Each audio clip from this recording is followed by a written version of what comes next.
Olá, pessoal, tudo bem com vocês? Eu sou o professor Marlon, professor de língua portuguesa, estou na companhia da nossa intérprete Jaqueline e hoje nós vamos falar sobre os textos de divulgação científica. Vamos lá? Para começar aqui a nossa conversa de hoje, vamos pensar um pouquinho.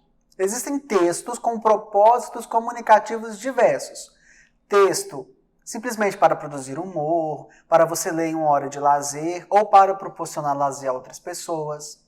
Textos para estabelecer uma comunicação rápida com alguém, mas também há os textos que vão falar sobre informações que são frutos de estudos, de anos de dedicação a algumas pesquisas. Ou seja, o propósito comunicativo é diverso e os textos, acompanhando esses propósitos, também, não é verdade? Então, há gêneros textuais com propósito comunicativo associado à divulgação da ciência de uma forma mais simples, mais acessível a qualquer público, a todas as pessoas. Os textos de divulgação científica, portanto, estão relacionados à disseminação do saber.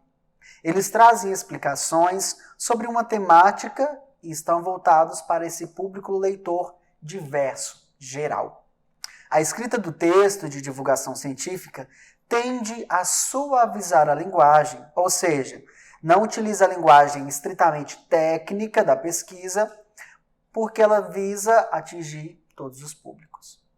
Esse tipo de texto precisa ser claro, ser objetivo e, geralmente, o enunciador, o produtor, tende a marcar a impessoalidade, utilizando sempre os verbos em terceira pessoa para imprimir um certo distanciamento da sua opinião em relação aos dados apresentados. Professor, então, qual é a estrutura composicional de um texto de divulgação científica que deve alcançar todas as pessoas para fazer com que elas compreendam o que está acontecendo naquela área do saber? Vou te mostrar agora, acompanha aí comigo. Bem, então na introdução nós temos a ideia principal, que é uma afirmação ou um conceito, né? E é possível também apresentar um problema ou um questionamento que serão o pontapé inicial para o desenvolvimento do texto. Então, no desenvolvimento, né? Então você tem alguns parágrafos para desenvolver esse texto.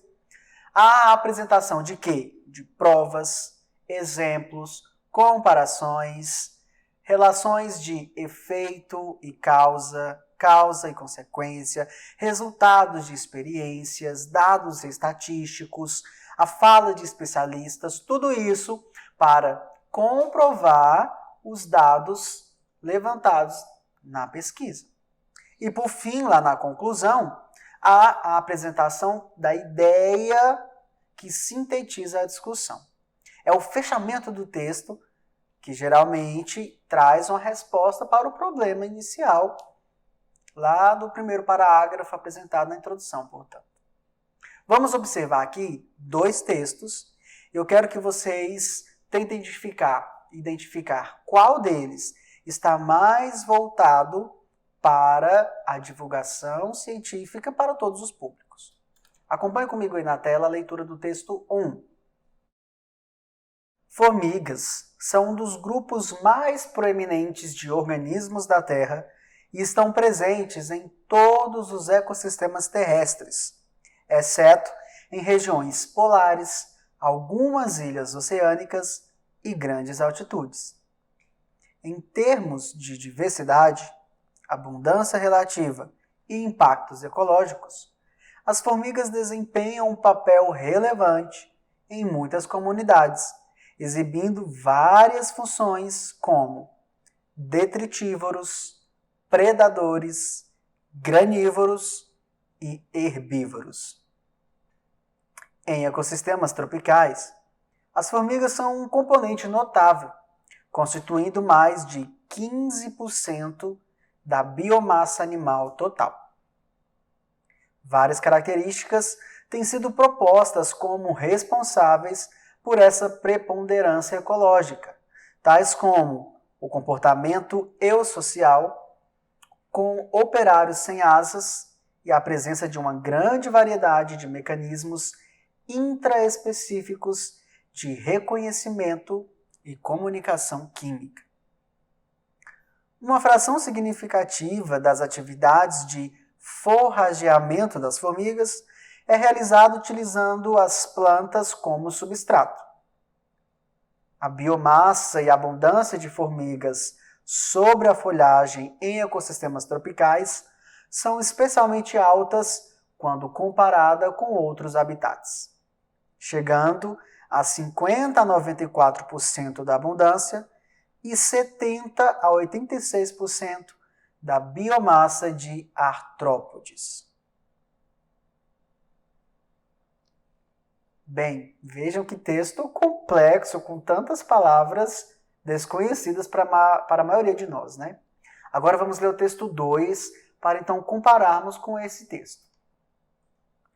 O mundo dos insetos é predominante entre todas as espécies sobre a face da Terra.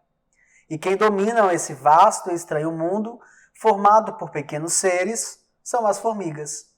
Pertencem à ordem Hymenoptera, o mesmo grupo das vespas e das abelhas. As formigas são insetos sociais que vivem juntos em colônias. Todas as espécies se agrupam em uma única família, chamada de família Formicidae. Mesmo assim, as diferenças entre as diversas espécies são acentuadas, variando desde a formiga comum até as rurais, especializadas em cortar folhas e outras partes vegetais para garantir a própria sobrevivência. Esses insetos se distribuem por todos os continentes, exceto os polos. Ao total, existem cerca de 18.000 espécies de formigas, sendo que 10.000 já foram descritas. No Brasil, são cerca de 2.000 espécies. Os problemas trazidos por formigas podem variar do simples incômodo a picadas e até mesmo a infecções hospitalares. Bem, agora que lemos os dois textos, está fácil ou difícil apontar qual deles foi mais claro para nós? Provavelmente você deve concordar comigo que o texto 2 ele é mais acessível.